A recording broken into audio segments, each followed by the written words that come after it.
Francisco, metropolis of the West, seaport of the Pacific, glories in its calm, landlocked bay. As far back as 1856, men dreamed of linking the city of San Francisco with the east shore of the bay. The steady growth of San Francisco and the Oakland area emphasized the need of communication. As the years passed, many proposals were made, but it remained for modern science and engineering to overcome almost insurmountable obstacles and make the dream come true. Today, there towers over San Francisco Bay a realization of the century-old dream. A 6-lane double-deck bridge, 8 miles long, connecting San Francisco with the Oakland-Berkeley area, spanning the largest major navigable body of water ever bridged.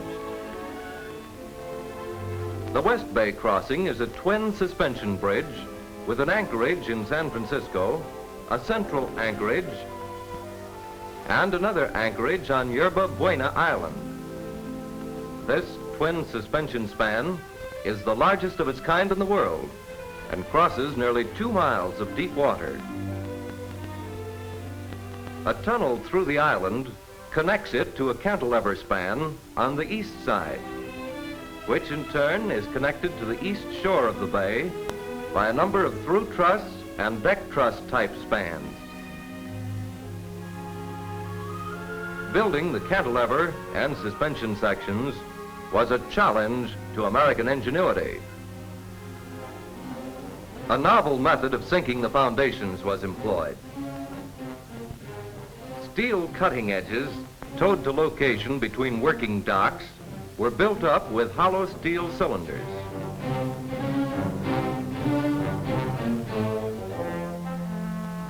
Wooden walls, the work walls, encased the cylinders.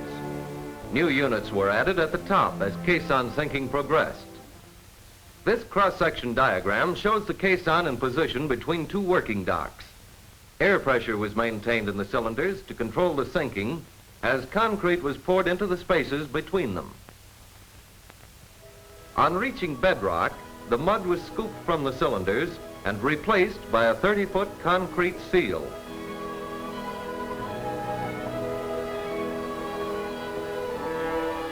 Thus were built the deepest foundations ever undertaken, some as deep as 242 feet. On these unique foundations, concrete bases were built to receive the superstructure. The huge steel towers rose like magic. After years of planning, the visions and blueprints of the engineers took physical shape under the skilled hands of the men of action. The bridgemen, long experienced in this hazardous business, went about their work, sometimes in precarious positions, expertly guiding the steel into place. Some sections weighed as much as 79 tons.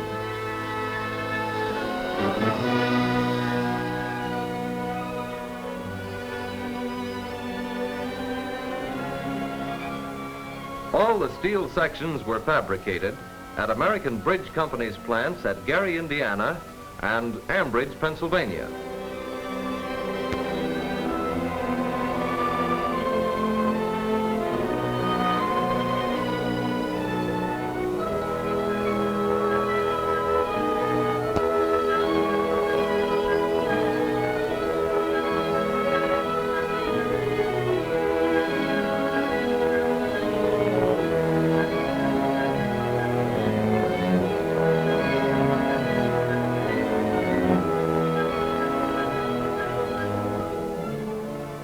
Looking toward San Francisco from the center anchorage in the West Bay, 2 of the 500-foot towers for the suspension bridge can be seen.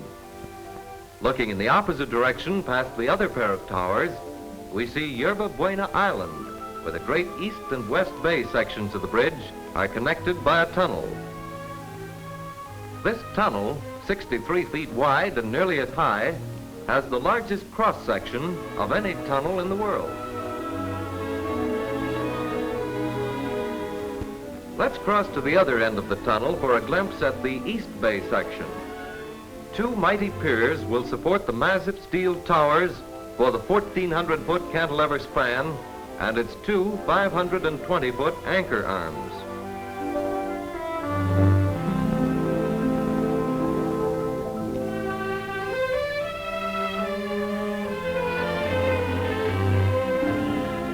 High above the waters of the bay, the fabricated steel sections swing into place with infinite care and precision.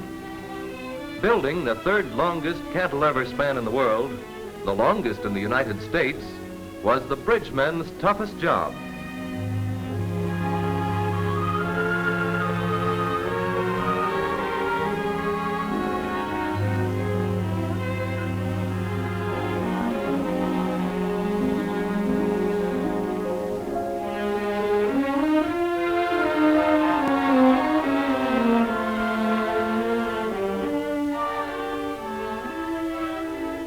The last mighty section in the 40-million-pound cantilever structure fitted perfectly into position, surprising to the laymen, but expected by the engineers. The remainder of the East Bay crossing to Oakland consisted of through truss and deck-type spans.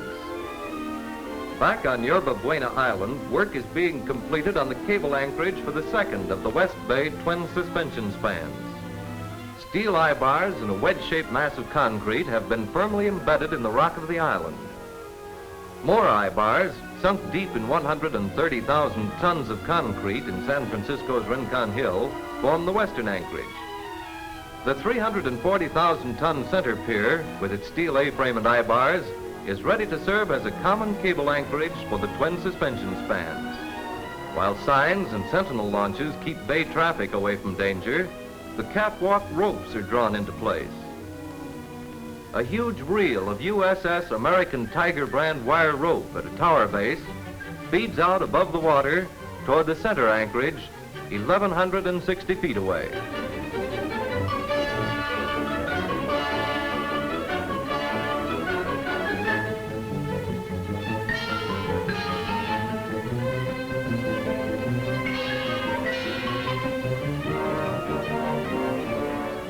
On the tower, 500 feet above the water, bridgemen adjust and secure the wire rope.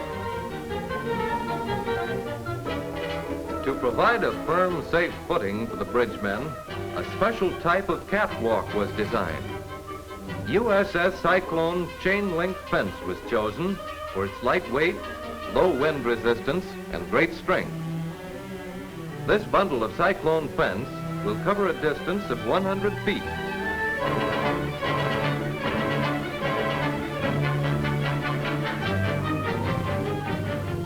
When sufficient flooring had been placed to reach the next tower, it was stretched into position. This job calls for iron nerves, for the bridgemen ride the catwalk during the stretching operation. But after the precarious footing during tower erection, this 10-foot catwalk was a cinch.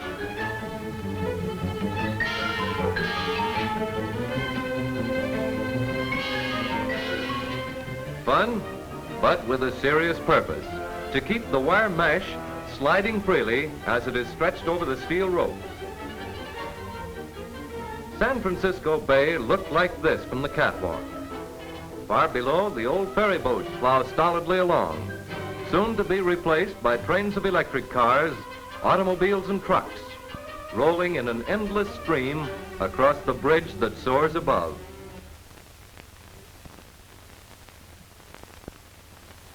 At dinner time, the bridgemen lose no time hitting for home. A run along the catwalk to whet the appetite, then the sky ride, and down the escalator, helter-skelter. It's a hard, dangerous job, that of the bridgeman, but he loves it. With catwalks in position, the spectacular job of cable spinning is about to begin. Giant reels of special bridge wire, supplied by American Steel and Wire Company, rise majestically to the top of the anchorages. These huge reels, each carrying 60 miles of wire, were assembled at the nearby Columbia Steel Company warehouse. High above the water, the spinning wheels begin to travel. 18,000 tons of galvanized wire will be used to bind together two neighbor cities. Oakland, and San Francisco. This cable will consist of 37 strands, each made up of 472 galvanized steel wires as thick as a lead pencil. In making a cable of this size, the individual wires are not twisted in any way, but laid parallel for the entire length of the bridge. From San Francisco to the center anchorage, more than a mile away, and from there to Yerba Buena Island, nearly another mile away, the spinning wheels work with ever-increasing speed.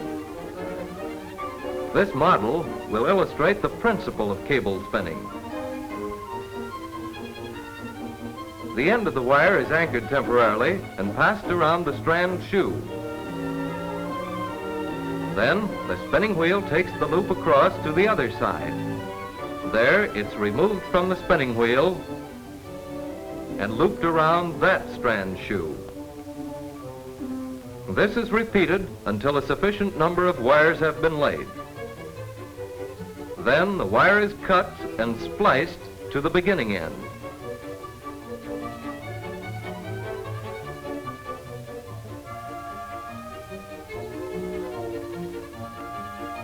Day and night, spinning continues. Down plunge the spinning wheels toward the island anchorage.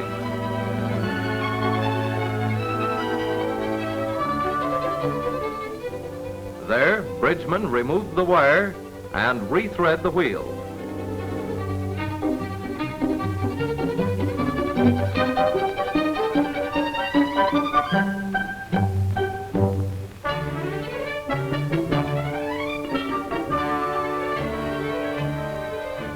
Four cable wires are placed on every trip.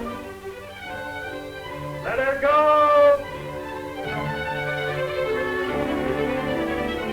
The end of a coil of wire is joined to the beginning of the next coil by means of a turnbuckle-type splice. Each wire is beveled so that when they're drawn together by the turnbuckle sleeve, the ends fit snugly. The two wires are gripped in separate vices as a workman draws them up with a wrench applied to the turnbuckle sleeve. The beveled ends form a lock and will not become loose unless they are again placed in vices and unscrewed with a wrench.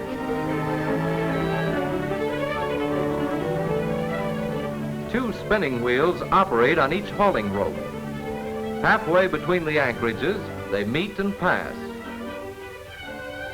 A clanking cowbell warns the bridgeman of the wheel's approach as it continues to spin its web of steel against the sky far above the traffic of the bay.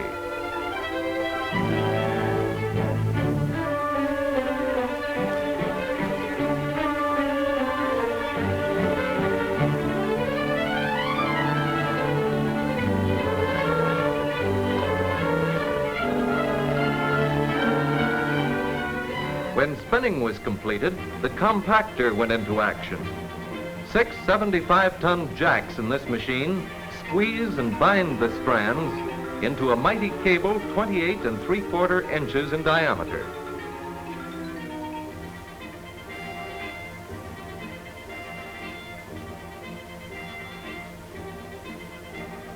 Special steel castings are spaced at intervals along the cable. Each carries 2 pairs of steel suspender ropes, cut to length and pre-stressed to support the bridge deck. Barges, controlled by radiophones, carry the massive prefabricated truss units, some weighing 200 tons, out into the bay to be hoisted into place by traveler cranes.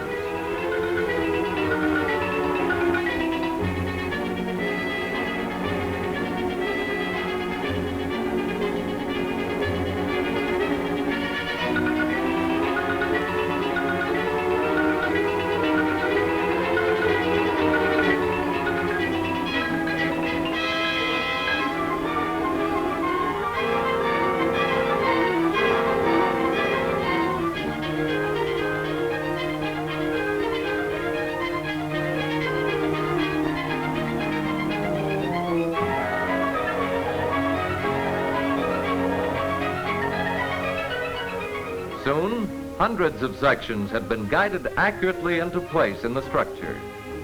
An amazing example of coordinated engineering, manufacturing, fabrication, and transportation. The work of the bridgemen is completed.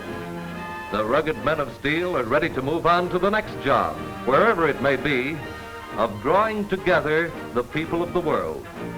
When they leave, the romance of bridge building leaves with them. These men of skill and courage are the adventurers whose work and sweat and toil have constructed a mighty edifice, woven a web of dreams into a web of steel.